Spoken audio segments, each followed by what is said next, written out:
60 ఏండ్ల చరిత్ర గల కాంగ్రెస్ పార్టీ అని చెప్పుకుంటున్న రేవంత్ రెడ్డి కథ తన నోటి ద్వారా 60 ఏండ్ల పరిపాలనలో ఈ యొక్క పాలమూరు అదే కొడంగల్ ఆ ఏరియాల అభివృద్ధి జరగలేదన్నట్టుగా ఇజ్జ తీసి పడేసిండు. ఈయన లక్ష్యం ఏంది? కాంగ్రెస్ పార్టీని అంతం చేయాలన్నట్టుగానే మనకు అవపడతా ఉంది. ఒక్కసారి ఈయన మాటల్లోనే చూసుకునే ప్రయత్నం చేస్తే, ఈరోజు ఈ ప్రాంతంలో 70 సంవత్సరాలుగా సమస్యలు పరిష్కారం కాకపోను, 70 సంవత్సరాల నుంచి ప్రజలు ఎదురు చూసిన రోజులను గుర్తు చేసుకొని వాటన్నిటిని పరిష్కరించడానికి నాతో పాటు ఉమ్మడి మహబూబ్ నగర్ ఇన్ఛార్జ్ మంత్రివర్యులు ముఖ్యమంత్రి రేవంత్ రెడ్డి కాంగ్రెస్ యొక్క భాగవతాలను బయటపెట్టిండు.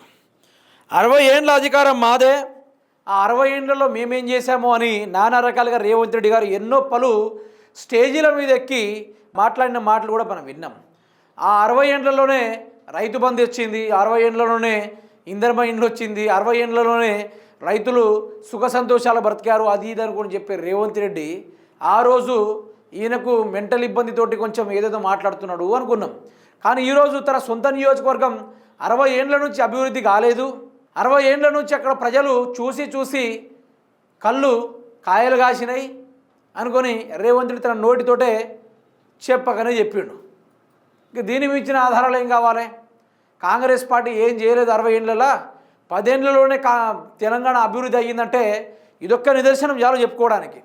మళ్ళీ అదో 60 ఏండ్లు, ఇదో 5 ఏండ్లు, మొత్తం 65 ఏండ్లు దీన్ని కలిపి కాంగ్రెస్ పార్టీ తెలంగాణ రాష్ట్రాన్ని కరువు కాటకాల్లో ముంచింది తప్ప ఏ ఒక్క చోట కూడా ప్రజలకు మంచి అనేది చేయలేదన్నది క్లారిటీగా అవపడతా ఉంది. ఇక్కడనే ఆ రోజు ఇందిరమ్మ రాజ్యం అన్నారు. మరి ఇందిరమ్మ రాజ్యం ఇంతగానో ప్రజలను ఇబ్బంది పెట్టే కార్యక్రమాలు రేవంత్ రెడ్డి అంత కాకుండా కొంత ప్రజలను ఇబ్బంది పెట్టారు.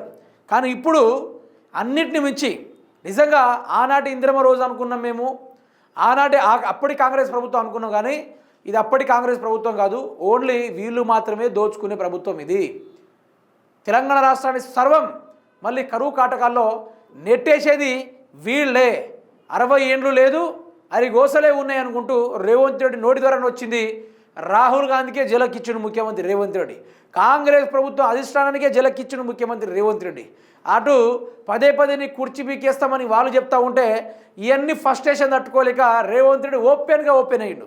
60 ఏండ్లలో ఏం జరగలేదు, 60 ఏండ్ల కథ ఖల్లాసి అనుకుని మాట్లాడడం కూడా జరిగింది. ఇక దీని నుంచి ఏం పెద్దగా చెప్పుకోవాల్సిన అవసరం కూడా లేదు.